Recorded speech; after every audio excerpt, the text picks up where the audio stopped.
Hello दोस्तों। तो स्वागत है आप सभी का आज की एक और नई क्लास में। ठीक है ना। तो हमारा अभी क्या चल रहा था, अपना फर्स्ट चैप्टर चल रहा था रासायनिक अभिक्रिया एवं समीकरण। आज उसका तीसरा दिन है। ठीक है ना, कहने का मतलब तीसरा पार्ट है अपना इस चैप्टर का। तो देखो आज में हम क्या डिस्कस करने वाले हैं कि रासायनिक समीकरण को संतुलित करना क्यों आवश्यक है। क्या है अपना कि रासायनिक समीकरण को संतुलित करना क्यों आवश्यक है। तो देखो इसमें क्या है कि रासायनिक अभिक्रिया के पहले, तो रासायनिक अभिक्रिया के पहले मतलब क्या होता है, अभिकारक होता है कि नहीं, जो रासायनिक अभिक्रिया में भाग लेते हैं। उसके बाद क्या है, एवं उसके बाद उत्पाद। उत्पाद समझते हो ना, जो दोनों अभिकारकों से मिलके जो भी बनता है उसको क्या कहते हैं, उत्पाद। प्रत्येक पदार्थों के परमाणुओं की संख्या बराबर होनी चाहिए। या इसका कहने का मतलब क्या है कि जो अभिक्रिया में अपने एलिमेंट्स, जो भी अपने पदार्थ अभिक्रिया में भाग लेंगे उनका प्लस उन अभिकारकों से जो भी उत्पाद बनेगा उनके परमाणुओं की संख्या दोनों की क्या होती है, बराबर हो जाती है। ठीक है ना। इससे क्या है कि इससे दोनों तरफ द्रव्यमान भी बराबर हो जाएंगे या फिर हो जाता है। ठीक है ना। किससे, अगर हम समीकरण को संतुलित कर देंगे तो उन दोनों का, किसका, दोनों का, किस किस की बात हो रही है, एक तो अभिकारक की, किसकी, अभिकारक की, और दूसरा क्या है, उत्पाद। दूसरा क्या है, उत्पाद। तो इन दोनों का द्रव्यमान भी कैसा हो जाता है, बराबर हो जाता है। ठीक है ना। देखो अब हमारा जो नेक्स्ट टॉपिक है, इसके बाद में रासायनिक समीकरण को संतुलित करना क्यों आवश्यक है, इसके बाद में जो सेकंड समीकरण है, सॉरी टॉपिक है, वो हमारा क्या है कि रासायनिक अभिक्रियाओं के प्रकार। अभी हम क्या पढ़ने वाले हैं, रासायनिक अभिक्रियाओं के प्रकार। ठीक है ना। तो हमारी जो आपके सिलेबस में है 10th क्लास के में, उनमें हमारी 5 अभिक्रियाएं हैं। कितनी हैं, 5 अभिक्रियाएं हैं। ठीक है ना। पहले नंबर पर आती है अपनी संयोजन अभिक्रिया। क्या आती है, संयोजन अभिक्रिया। ठीक है ना। फर्स्ट नंबर पर क्या आती है अपनी संयोजन अभिक्रिया। सेकंड पर आती है वियोजन अभिक्रिया। कौन सी आती है, वियोजन। थर्ड पे आती है विस्थापन अभिक्रिया। थर्ड पे कौन सी आती है, विस्थापन अभिक्रिया। ठीक है ना। चौथे नंबर पर आती है अपनी द्विविस्थापन। चौथे नंबर पर कौन सी आती है, द्विविस्थापन। और पांचवें पर आती है अपनी अपचयन और उपचयन। ठीक है ना। इसके अंदर 2 अभिक्रिया होती हैं, अपचयन और उपचयन। लेकिन अगर ये दोनों अभिक्रिया एक साथ देखने को मिल जाए, क्या कि अगर ये दोनों अभिक्रियाएं एक साथ देखने मिल जाए, मान के चलो कोई भी ऐसे समीकरण ले लो, जैसे मान लो NaCl, ठीक है ना, प्लस Ba, कुछ भी ले लेते हैं। ठीक है ना, चलो BaSO4 ले लेते हैं। ठीक है ना। सपोज करो अगर अब हम यहां पे इधर को जाएंगे तो यहां बन जाएगा अपना NaSO4 सोडियम सल्फेट। ठीक है ना। और इधर क्या बन जाएगा, BaCl। सपोज करो, सॉरी इसके साथ में बनेगा। ठीक है ना, ये प्लस लगा लेना। ये 2 हमें उत्पाद मिल जाएंगे। क्या मिल जाएंगे, 2 उत्पाद। तो आप देख सकते हो, देखो यहाँ पर ऑक्सीजन यहाँ पे है, यहाँ से क्लोरीन हुआ, तो हुआ कि नहीं। ठीक है, ये मैंने सिर्फ एग्जांपल लिया है। कहने का मतलब है कि 2 बार जैसे दोनों अभिक्रिया एक साथ, यहाँ पे दोनों मान लो अगर एक साथ हो रही है तो वो उस अभिक्रिया को क्या बोलेंगे, रेडॉक्स अभिक्रिया। या फिर आप कह सकते हैं एक तरीके से कि अपचयन और उपचयन अभिक्रिया को भी अब क्या कहते हैं, एक रेडॉक्स अभिक्रिया भी कहते हैं। ठीक है ना। अब स्टार्ट करते हैं अपनी अभिक्रियाएं। तो इसमें पहली कौन सी है, संयोजन अभिक्रिया। तो अब हम डिस्कस करेंगे संयोजन अभिक्रिया के बारे में। तो पहले इसको साफ कर लेते हैं, फिर इसके बारे में डिस्कस करेंगे। ठीक है ना। तो देखो पहली अभिक्रिया अपनी कौन सी है, पहली अभिक्रिया है संयोजन अभिक्रिया। ठीक है ना, कौन सी है, संयोजन अभिक्रिया। तो पहले इसको देख लेते हैं। ठीक है ना, कैसी होती है, क्या काम करती है। ठीक है, तो ये क्या है कि इस अभिक्रिया में 2 या 2 से अधिक अभिकारक मिलकर एक उत्पाद का निर्माण करते हैं, उसे हम क्या कहते हैं, संयोजन अभिक्रिया कहते हैं। कैसे, 2 अभिकारक समझते हो ना। अभिकारक का मतलब जो रासायनिक अभिक्रिया में भाग लेंगे उनको क्या कहेंगे, अभिकारक। और जिन अभिक्रिया में भाग लिया है उनके द्वारा जो निर्मित जो प्रोडक्ट बनेगा उसको क्या कहेंगे, उत्पाद कहेंगे। ठीक है ना। तो इसकी डेफिनेशन में क्या है कि यदि इस अभिक्रिया में 2 या 2 से अधिक अभिकारक मिलकर, तो देखो एक अभिकारक तो यहाँ पर सी है, पहला अभिकारक कौन है, सी, दूसरा अभिकारक कौन है, ऑक्सीजन, ठीक है ना। तो यहाँ पर दो अभिकारक मिलकर एक उत्पाद का निर्माण करते हैं, या फिर एकल उत्पाद का निर्माण करते हैं। एक ही है ना उत्पाद, तो CO2 अपना एक ही कार्बन डाइऑक्साइड, ठीक है ना, उसे क्या कहेंगे, संयोजन अभिक्रिया कहेंगे, ठीक है ना। इसका एग्जाम्पल है कोयले का दहन, ठीक है ना, मतलब कोयले को जलाया जाता है, तो देखो कोयला है सी, ये ठोस होता है, ठीक है ना, सॉलिड है, प्लस O2 का ऑक्सीजन गैस है, इनको मिलकर दोनों को मिलाकर क्या बना, CO2, ठीक है ना। ये है अपनी संयोजन अभिक्रिया। देखो अब सेकंड पर आती है अपनी वियोजन अभिक्रिया। दूसरे नंबर पर कौन सी अभिक्रिया है, वियोजन अभिक्रिया, ठीक है ना। तो देखो वियोजन अभिक्रिया क्या कहती है कि एक अभिकारक, अभी यहां पर दो अभिकारक थे, दो या दो से अधिक, यहां पर है सिर्फ एक अभिकारक, तो वियोजन अभिक्रिया, देखो वियोजन का मतलब होता है टूटना, वियोजन का मतलब क्या होता है, टूटना, या फिर एक तरीके से बोले कि अलग होना, ठीक है ना, समझ में आया। तो वियोजन अभिक्रिया में क्या है कि एक अभिकारक टूटकर दो या दो से अधिक उत्पाद में बदल जाता है, उसे हम क्या कहते हैं, वियोजन अभिक्रिया कहते हैं। किसको, अगर एक अभिकारक दो या दो से अधिक उत्पादों में बदल जाता है या टूट जाता है, उसे क्या कहेंगे, वियोजन अभिक्रिया कहेंगे, ठीक है ना। तो एक अभिकारक कम से कम दो उत्पादों में टूटना चाहिए, कम से कम कितने उत्पादों में, दो उत्पादों में। अगर दो से कम है, इसका मतलब वो वियोजन अभिक्रिया का एग्जाम्पल नहीं है, या फिर उसमें वियोजन अभिक्रिया नहीं होगी, ठीक है ना। कम से कम दो उत्पाद होने ही चाहिए, ये कंपलसरी है। तो देखो यहाँ पर इसका देखेंगे, यहाँ पर देखो इसका है CaCO3, कैल्शियम कार्बोनेट, ठीक है ना, CaCO3 है, इसको हमने ऊष्मा की उपस्थिति में अभिक्रिया कराई, किसकी उपस्थिति में, ऊष्मा की में। जैसे इसको हमने ऊष्मा दी, इसने अभिक्रिया करी, तो हमें देखो पहला प्रोडक्ट मतलब पहला उत्पाद हमें क्या मिल गया, CaO, ठीक है ना, कैल्शियम ऑक्साइड, ठीक है ना, पहला कौन सा मिल गया हमें, CaO, ठीक है, प्लस CO2 दूसरा मिला है, दूसरा प्रोडक्ट कौन सा है अपना, CO2 मतलब कार्बन डाइऑक्साइड। तो देखो एक अभिकारक था, CaCO3 एक ही अभिकारक तो है, उसको हमने ऊष्मा दी तो हमें दो प्रोडक्ट मिल गए, दो उत्पाद मिल गए, कौन कौन से, CaO और CO2, ठीक है ना। ये था इसका कि वियोजन अभिक्रिया क्या है कि एक अभिकारक टूटकर दो या दो से अधिक उत्पादों में टूट जाए या बदल जाए, तो उसे हम क्या कहेंगे, वियोजन अभिक्रिया, ठीक है ना। इसके तीन प्रकार हैं, पहला प्रकार है ऊष्मीय वियोजन, और दूसरा है विद्युत वियोजन, और तीसरा है प्रकाशीय वियोजन। जैसे अभी हमने यहाँ पे ऊष्मा देके इसकी अभिक्रिया कराई थी, तो ऊष्मीय वियोजन हो गया।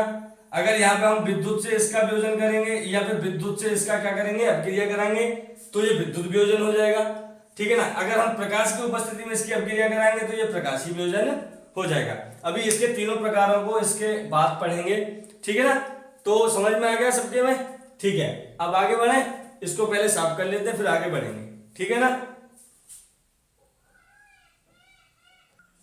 देखो अपना वियोजन अभिक्रिया में तीन पार्ट थे ना, पहला था ऊष्मीय, दूसरा था विद्युत और तीसरा था प्रकाशीय वियोजन, ठीक है ना। तो पहले इनको समझेंगे। तो देखो पहला है ऊष्मीय वियोजन। तो देखो ये क्या कहता है कि अभिकारक का, ठीक है, किसका, अभिकारक, अभिकारक का मतलब जो हम भाग लेते हैं, अभिकारक का ऊष्मा, ऊष्मा मीन्स गर्मी, ठीक है ना, ऊष्मा माने गर्मी, द्वारा किया गया वियोजन ऊष्मीय वियोजन कहलाता है। मतलब किसकी उपस्थिति में अगर हम अभिक्रिया कराएं तो ऊष्मीय वियोजन होगा, ऊष्मा की उपस्थिति में, किसकी में, ऊष्मा की, या फिर बोले एक तरीके से कि गर्मी की उपस्थिति में क्या कराएं, किसी अभिक्रिया कराएं तो उसमें क्या होगा, वियोजन, ऊष्मीय वियोजन अभिक्रिया होगी, ठीक है ना।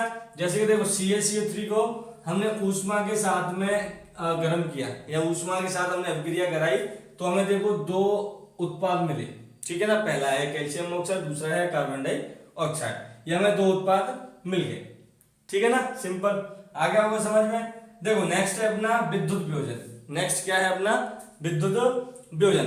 तो देखो विद्युत वियोजन में क्या है कि विद्युत धारा प्रवाहित होने के कारण होने वाले वियोजन को विद्युत वियोजन कहते हैं। किसके द्वारा, वियोजन को विद्युत के द्वारा।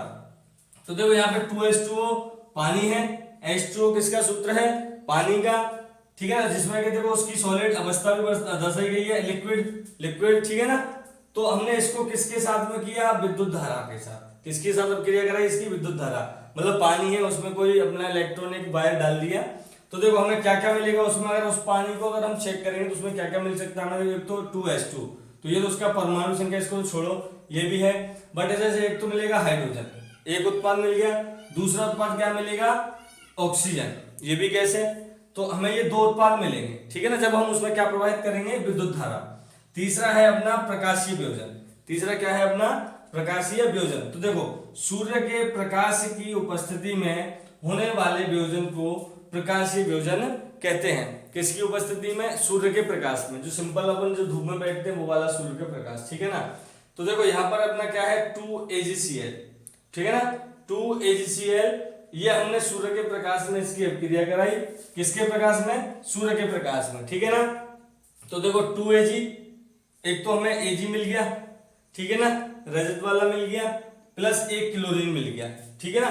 तो हमें दो क्या मिल गए, दो प्रोडक्ट, दो उत्पाद भी मिल गए, ठीक है ना।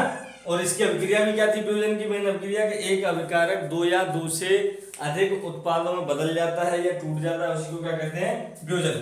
तो आप देख सकते हैं तीनों में देखो हमें दो दो प्रोडक्ट मिल रहे हैं, इसमें भी दो प्रोडक्ट, इसमें भी दो, ठीक है ना, दो उत्पाद मिल रहे हैं कि नहीं मिल रहे हैं।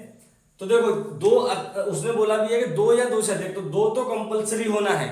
यहाँ तीन भी हो सकते थे, मान लो अगर ओनली O2 भी होती, यहाँ पे भी तीन, मतलब दो से ज्यादा हो सकते हैं, लेकिन दो से कम नहीं आ सकते। अगर दो से कम आ गए इसका मतलब वो वियोजन अभिक्रिया के उदाहरण नहीं है, या फिर उसमें वियोजन अभिक्रिया नहीं होगी, सिंपल, ठीक है ना। ये हो गए अपने सेकंड कौन सी थी अपनी, वियोजन अभिक्रिया। संयोजन हो चुकी है, वियोजन हो गई। वियोजन के तीन प्रकार थे, ऊष्मीय वियोजन, विद्युत वियोजन और प्रकाशीय वियोजन। इनको भी हम अच्छे से समझ चुके हैं। अभी हमारी जो थर्ड पे आएगी, थर्ड पे कौन सी है, विस्थापन अभिक्रिया। कौन सी है, विस्थापन अभिक्रिया। तो पहले इसको साफ करते हैं, फिर विस्थापन अभिक्रिया को अपनी को पढ़ेंगे, ठीक है ना। देखो अपनी तीसरी कौन सी विधि है, सॉरी विधि कह रहा हूं मैं, तीसरी अभिक्रिया कौन सी है अपनी, विस्थापन अभिक्रिया। कौन सी है अपनी, विस्थापन अभिक्रिया।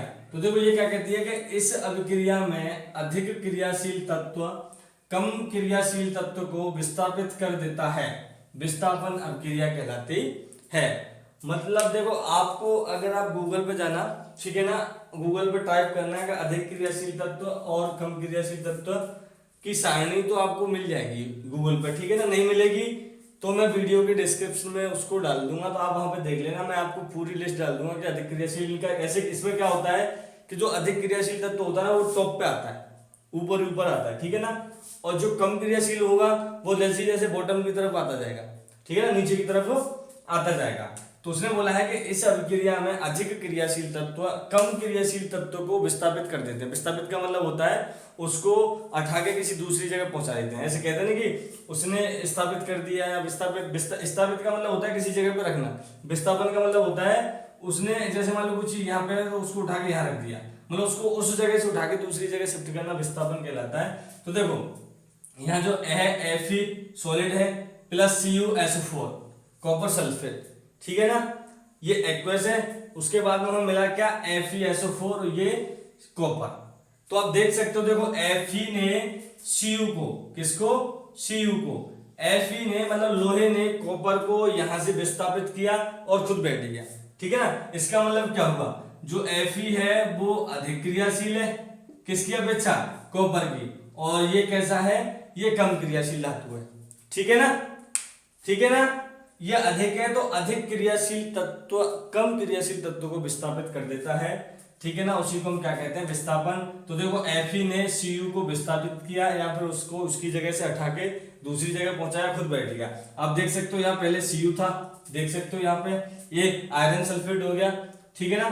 तो ये अपने उसने Cu की जगह खुद ने खेल ली, तो Fe ने Cu को क्या किया, विस्थापित कर दिया, ठीक है ना। समझ गए होंगे आप लोग, आई होप, ठीक है ना। चौथे नंबर पर हमारी जो आती है वो अभिक्रिया कौन सी है, वो है अपनी द्विविस्थापन अभिक्रिया।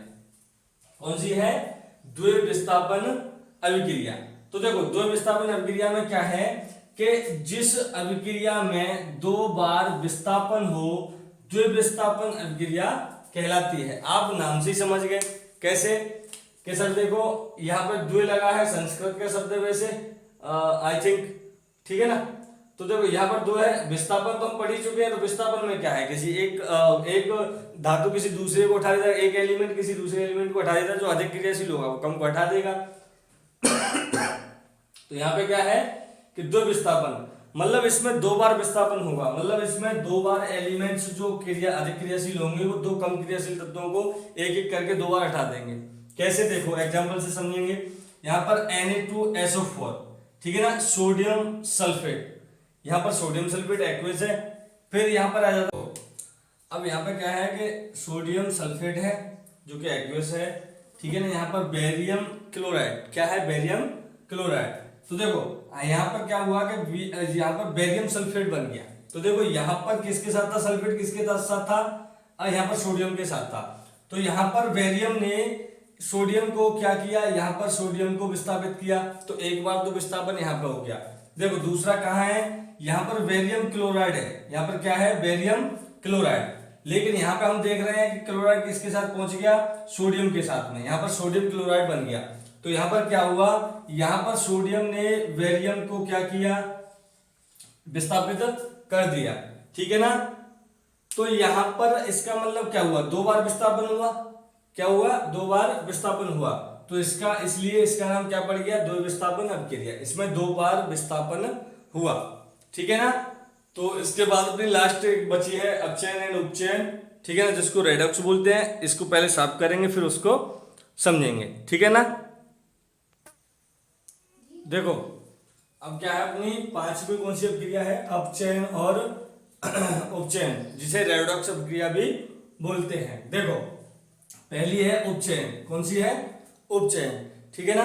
तो उपचयन को समझ लेते हैं पहले कि पदार्थ में ऑक्सीजन की वृद्धि होना, किसकी, ऑक्सीजन की वृद्धि होना या फिर हाइड्रोजन का ह्रास होना उपचयन कहलाता है। ह्रास का मतलब होता है कमी, ठीक है ना, ह्रास का मतलब क्या होगा, कमी। तो क्या बोला है, पदार्थ में ऑक्सीजन की वृद्धि होना या हाइड्रोजन का ह्रास या कमी होना उपचयन कहलाता है। जैसे देखो यहाँ पर Cu है, C है, ठीक है ना, क्या है, C मतलब कार्बन, और यहाँ पर क्या है, ऑक्सीजन। जब इन दोनों के बीच में अपक्रिया हुई तो हमें क्या मिला, CO2, क्या मिला, CO2। तो कार्बन के साथ में किसकी वृद्धि हो रही है, ऑक्सीजन की, किसकी वृद्धि हो रही है, ऑक्सीजन की। यही उसने बोला है कि या तो ऑक्सीजन की वृद्धि हो जाए या फिर हाइड्रोजन का क्या हो जाए, ह्रास या फिर कमी हो जाए, तो वो कौन सी अपक्रिया कहलाएगी, उपचयन। आप देख सकते हो ये कार्बन में अभी कुछ नहीं ऑक्सीजन, लेकिन यहाँ आगे कितने ऑक्सीजन हो गए कार्बन के साथ, दो, जुड़ गए ना, जुड़ गए मतलब बढ़ गए। तो इसका मतलब यहाँ कौन सी अपक्रिया होगी, उपचयन अपक्रिया होगी। अभी देखो अब दूसरी है अपनी अपचयन, कौन सी है, अपचयन। तो इसमें क्या कहता है कि पदार्थ में हाइड्रोजन की वृद्धि होना, किसकी, हाइड्रोजन की, पदार्थ में हाइड्रोजन की वृद्धि होना या फिर ऑक्सीजन की कमी होना, कमी का मतलब ह्रास होना अपचयन कहलाता है या फिर अपचयन अपक्रिया कहलाता है या कहलाती है, ठीक है ना। देखो अब इसको थोड़ा सा एग्जांपल से और अच्छे से समझेंगे। कैसे, देखो यहाँ पर है CuO, क्या है, CuO मतलब कॉपर ऑक्साइड है, इसके साथ में किसके साथ अपक्रिया हो रही है, हाइड्रोजन के साथ में। अब हमें इससे मतलब नहीं है, इधर आ जाओ, इधर देखो, पहले यहाँ इसके और इसके बीच में देखो। तो देखो यहाँ पर इसके साथ में ऑक्सीजन एक है, क्या है, ऑक्सीजन एक है, कॉपर के साथ में एक ऑक्सीजन है, लेकिन यहाँ पर कॉपर के साथ में एक भी ऑक्सीजन नहीं है, मतलब यहाँ पर ऑक्सीजन एक है, यहाँ पर ऑक्सीजन 0 है। तो आप देख सकते हो कि -1 मतलब एक ऑक्सीजन की कमी हुई। तो उसने क्या बोला है कि पदार्थ में हाइड्रोजन की वृद्धि, तो यहाँ हाइड्रोजन की वृद्धि हुई है, नहीं हुई, यहाँ पर ऑक्सीजन की क्या हुई है, कमी। तो आप देख सकते हो, ठीक है, यहाँ पर देख सकते हो पदार्थ में हाइड्रोजन की वृद्धि होना या फिर ऑक्सीजन की कमी होना। तो यहाँ पर क्या हो रही है, कमी हो रही है कि नहीं हो रही, यहाँ पर कमी हो रही है कि नहीं। तो देखो यहाँ पर अगर कमी हो रही है तो इसका मतलब हो गया कि यहाँ पे कौन सी अपक्रिया होगी, अपचयन, कौन सी होगी, अपचयन अपक्रिया। लेकिन यहीं पर आप देखोगे कि H में और इसमें, H2 में और इसमें, देखो यहाँ पर H2 है, सिर्फ हाइड्रोजन है, लेकिन यहाँ पर H2O के साथ में O भी जुड़ गया। यहाँ पर वो है क्या, नहीं है, यहाँ पर O की वैल्यू है 0, लेकिन यहाँ पर O की वैल्यू है 1। तो 0 हम +1 करेंगे, इसका मतलब क्या हुआ, एक ऑक्सीजन जुड़ गया, मतलब एक ऑक्सीजन बढ़ गया। तो बढ़ने का क्या मतलब है कि पदार्थ में ऑक्सीजन की वृद्धि होना, क्या होना, वृद्धि होना। कौन सी विधि है और कौन सी अभिक्रिया है, उपचयन। तो इसका मतलब इस वाले पार्ट में कौन सी अभिक्रिया होगी, उपचयन अभिक्रिया होगी। तो देखो यहाँ पर दोनों अभिक्रिया एक साथ मिल गई, इसको बोलेंगे अपन, इस वाली अभिक्रिया को क्या बोलेंगे, रेडॉक्स अभिक्रिया। क्या बोलेंगे, रेडॉक्स अभिक्रिया। मतलब जहां पर दोनों एक साथ, अपचयन एंड उपचयन दोनों अभिक्रिया एक साथ हो जाए, उसको क्या बोलेंगे, रेडॉक्स अभिक्रिया। ठीक है ना। यहां तक अपनी 5 अभिक्रियाएं थी, हमने पांचों का अध्ययन कर लिया है। ठीक है ना। अब यहां से आगे थोड़ा सा आपका चैप्टर और बचा है, 2-3 चीजें और हैं उसमें। ठीक है ना। इसको सॉल्व करते हैं, फिर उनको समझते हैं और आज की क्लास में आपका चैप्टर कंप्लीट हो जाएगा। ठीक है ना। तो देखो अपना नेक्स्ट क्या है, संचारण। नेक्स्ट क्या है अपना, संचारण। तो देखो संचारण में क्या है वो समझो कि जब कोई धातु आर्द्रता वायु, आर्द्रता का मतलब होता है नमी युक्त, है ना। जैसे बरसात के दिनों की जो हवा होती है वो आर्द्रता भरी होती है। ठीक है ना। फिर उसके बाद में है पानी, अम्ल आदि के संपर्क में आता है, तब धातु संचारित हो जाता है। संचारित का मतलब होता है एक तरीके से जंग लगना। ठीक है ना। क्या होता है, जंग लगना, या फिर आप बोल सकते हैं कि रंग का परिवर्तन। ठीक है ना, रंग का परिवर्तन। ठीक है ना। ठीक है। तो एक बार और देख लेते हैं कि जब कोई धातु आर्द्रता वायु पानी अम्ल आदि के संपर्क में आता है तब धातु संचारित हो जाता है। जैसे देखो इसके एग्जांपल है लोहे पर जंग का लगना। आपने देखा होगा कि अगर हम लोहे की किसी भी वस्तु को अगर गर्मियों के दिनों में अगर बाहर छोड़ दें तो कोई दिक्कत नहीं आती, लेकिन उसी लोहे की वस्तु को अगर हम बरसात के दिनों में अगर बाहर छोड़ दें तो आप लास्ट 10 से 15 दिन में, हाईएस्ट 20 दिन में देखोगे कि उसके ऊपर जंग लगना शुरू हो चुकी है, वो भी अच्छी खांसी लग चुकी है। ठीक है ना। इसका सेकंड एग्जांपल है अपना कि चांदी। चांदी का मतलब सिल्वर पर काली परत का चढ़ना। आप कभी भी किसी चांदी की वस्तु को, जैसे आपकी ज्वेलरी हो या फिर चांदी के जैसे सिल्वर का बर्तन हो आपके घर में, अगर आप उसको देखो तो वो जैसे ही इन वस्तुओं के संपर्क में आएगी, किसके में, कि आर्द्रता या फिर वायु पानी अम्ल इनके संपर्क में जैसी आएगी उसका कलर काला पड़ना स्टार्ट हो जाएगा। वो भी उस तरीके क्या है, उसका संचारित हो रहा है, संचारण हो रहा है उस वस्तु का। ठीक है ना। इसका तीसरा एग्जांपल क्या है, तांबे पर, है ना, जिसे सीयू बोलते हैं, कॉपर, तांबे पर हरी परत का चढ़ना। ठीक है ना। तांबे की किसी वस्तु को अगर आप जैसे ही इन वस्तुओं के संपर्क में लेके आओगे, आर्द्रता या फिर वायु पानी अम्ल की इनकी संपर्क में जैसी कांटेक्ट में लेके आओगे तो उसका कलर चेंज होना स्टार्ट हो जाएगा, और कैसा हो जाएगा, हरा होना या फिर हरी होना। आपने एक चीज और देखी होगी, अपनी टंकी में, पानी की टंकी में देखा होगा ना आपने, हरे कलर की क्या जम जाती है, जैसे अपन काई बोलते हैं। ठीक है ना। तो वो एक तरीके से इसी का एग्जाम्पल है संचारण का। ठीक है ना। इसके बाद अपनी नेक्स्ट आती है विकृत गंधिता। क्या आती है, विकृत गंधिता। ठीक है। इसको सब समझना है, इसमें समझाने लायक कुछ है नहीं। क्या है कि वसा युक्त और तेलीय खाद्य सामग्री। वसा, ठीक है ना, जो हमें भोजन से मिलता है उसमें जिसमें वसा हो, वो यही कह रहा है कि वसा युक्त, मतलब जिन चीजों से हमें वसा मिल सकता है उन्हीं की बात कर रहा है। वसा युक्त और तेलीय खाद्य सामग्री। तेलीय खाद्य सामग्री जैसे अपना अचार हो गया, है ना, और भी होती है, अपनी सब्जी वगैरह होती है। ठीक है ना। ये कैसे हैं, तेलीय खाद्य सामग्री वायु के संपर्क में आने पर उपचयित हो जाती हैं। क्या हो जाती हैं, उपचयित हो जाती हैं, जिसके कारण स्वाद और गंध में परिवर्तन हो जाता है। जैसे आपने देखा होगा खाने का बसना, क्या बोलते हैं उसको, बुसना, है ना, क्या बोलते हैं उसको, कुछ ऐसे बोलते हैं, खाने का बुसना। ठीक है ना। ये इसी का एग्जाम्पल है, खाने का बासी होना। ठीक है ना, खाने का बासी होना, ये किसका एग्जाम्पल है, विकृत गंधिता का। तो उसने क्या बोला है कि जिसके कारण स्वाद और गंध में परिवर्तन हो जाता है। आपने देखा होगा जब भी हम एकदम फ्रेश खाना खाते हैं तो उसमें कोई किसी भी तरीके की स्मेल नहीं आती है, लेकिन जैसे अपन अभी प्रेजेंट डेट में अगर ऐसे फ्रेश अपनी सब्जी बनाए तो उसमें तेल है, अपने मसाले, उनकी बिल्कुल गंध आएगी, है ना। लेकिन जैसे अगर उसको आप रखो, अगर वो बासी हो जाए खाना अपना, तो सुबह आप देखोगे उसी को कि उसकी गंध में परिवर्तन, मतलब उसकी जो गंध थी, खुशबू थी, उसमें आप ऑटोमेटिक उसमें परिवर्तन देखोगे, एक अलग ही अजीब सी स्मेल आना स्टार्ट हो जाएगी।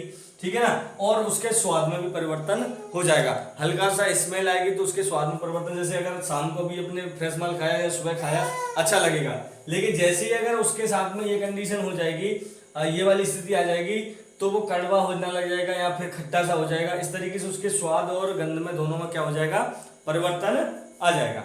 ठीक है ना। इसके बाद थोड़ा सा और बचा है, उसको करते हैं, उसके बाद में फिर अपना चैप्टर कंप्लीट। ठीक है ना। देखो अपना क्या है ये, ऊष्माक्षेपी अपक्रिया। कौन सी अपक्रिया है, ऊष्माक्षेपी अपक्रिया। ठीक है, इसको पहले समझ लेते हैं कि जिन अपक्रिया में उत्पाद के निर्माण के लिए जिन अपक्रिया में उत्पाद के निर्माण के साथ साथ ऊष्मा का भी उत्सर्जन होता है, ऊष्माक्षेपी या ऊष्माक्षेपी अपक्रिया कहलाती है। समझ में आया। देखो लैंग्वेज से ही क्लियर हो गया कि जिन अपक्रिया में उत्पाद के निर्माण के साथ साथ, तो देखो मान के चलो अगर हमारा ये प्राकृतिक गैस का दहन अपना एग्जांपल है, ठीक है ना, ये दोनों प्राकृतिक गैस हैं, ऑक्सीजन और ये क्लोरीन सल्फेट। ठीक है ना, ठीक है, CH4 और प्लस O2 ये दोनों क्या है, प्राकृतिक गैस हैं। ठीक है ना। अब इनकी बीच में अपक्रिया हुई तो हमें इससे मतलब नहीं, उसने सिर्फ इतना बोला कि जिन अपक्रियाओं में, अब ये कुछ भी हो XYZ, हालांकि मैं लिख दिया कि प्राकृतिक गैस हैं ये दोनों। ठीक है ना। अगर इनके बीच में कोई अपक्रिया हो रही है, क्या हो रही है, अभिक्रिया, तो इसे छोड़ो, जो भी अभिक्रिया हो रही है तो अभिक्रिया के उत्पाद, अभिक्रिया में उत्पाद तो हमारा ये वाला है ना। एक बार को ऊष्मा को थोड़ा सा इग्नोर कर दें, यहां तक तो अपना उत्पाद है ना, CO2 प्लस 2H2O। ठीक है ना। तो उत्पाद के निर्माण के साथ साथ, मतलब इसके निर्माण के साथ साथ उस ऊष्मा का भी उत्सर्जन, उत्सर्जन का मतलब होता है निकलना, उत्सर्जन का मतलब क्या होता है, निकलना। तो इसका मतलब क्या हुआ कि जो उत्पाद बन रहा है उसके साथ साथ में ऊष्मा भी निकलनी चाहिए। ठीक है ना। तो ये होती है अपनी क्या, ऊष्माक्षेपी अपक्रिया। ठीक है। नेक्स्ट है अपनी ऊष्माशोषी अपक्रिया। कौन सी है, ऊष्माशोषी अपक्रिया। तो देखो जिन अभिक्रियाओं में अभिकारक को तोड़ने के लिए, एक तरीके से आप समझ सकते हैं, देखो इसमें मैंने एग्जाम्पल के बाद में लिखा भी है कि वियोजन अपक्रिया की तरह। वियोजन अपक्रिया क्या कहती है कि एक अभिकारक टूटकर दो या दो से अधिक किस्म बदल जाता है उत्पाद में। उसी तरीके से है, जिन अभिक्रियाओं में अभिकारक को तोड़ने के लिए ऊष्मा, प्रकाश या फिर विद्युत ऊर्जा की आवश्यकता होती है, या फिर वो अपना अभिकारक क्या एब्जॉर्ब करता है, ऊष्मा सोचता है या ऊष्मा का शोषण करता है, उसी को हम क्या कहते हैं, ऊष्माशोषी अपक्रिया कहते हैं। यहाँ पे जिन अभिक्रियाओं में अभिकारक को तोड़ने के लिए ऊष्मा, प्रकाश या विद्युत ऊर्जा की आवश्यकता होती है, ऊष्माशोषी अपक्रिया कहलाती है। ठीक है ना। कैसे, देखो यहाँ पे ये एग्जांपल था अपना CaCO3, वियोजन अपक्रिया में भी यही यूज किया हमने। कैसे, देखो ये कोई एक अभिकारक है, उसने बोला है जिन अपक्रियाओं में अभिकारक को तोड़ने के लिए, ये कोई एक अभिकारक है, इसको हमने ऊष्मा दी, या फिर बोले कि प्रकाश दिया, या फिर बोले कि विद्युत ऊर्जा दी। इसकी वजह से हमने इसको तोड़ा और हमें दो क्या मिल गए, उत्पाद मिल गए। ठीक है ना। क्या मिल गए, दो उत्पाद। या फिर सीधे शब्दों में बात करेंगे, अभिकारक को तोड़ने के लिए जो ऊर्जा उसके द्वारा अवशोषित की जाती है, शोषित की जाती है, शोषण किया जाता है, उसी ऊर्जा को ऊष्माशोषी अपक्रिया बोलते हैं। ठीक है ना। इसी के साथ में हमारा ये पहला चैप्टर खत्म हो गया। ठीक है ना।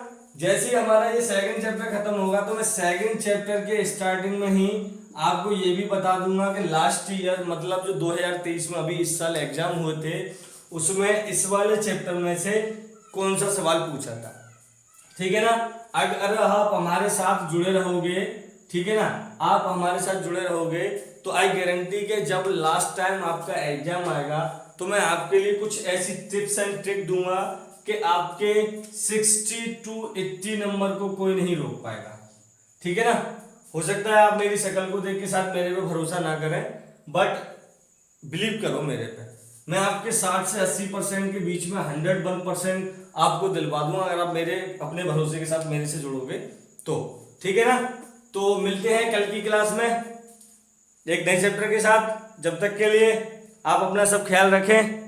ठीक है ना। और वीडियो अच्छी लगी हो तो वीडियो को लाइक करें, शेयर करें और चैनल को सब्सक्राइब करें। जय हिंद। मिलते हैं अगली वीडियो में।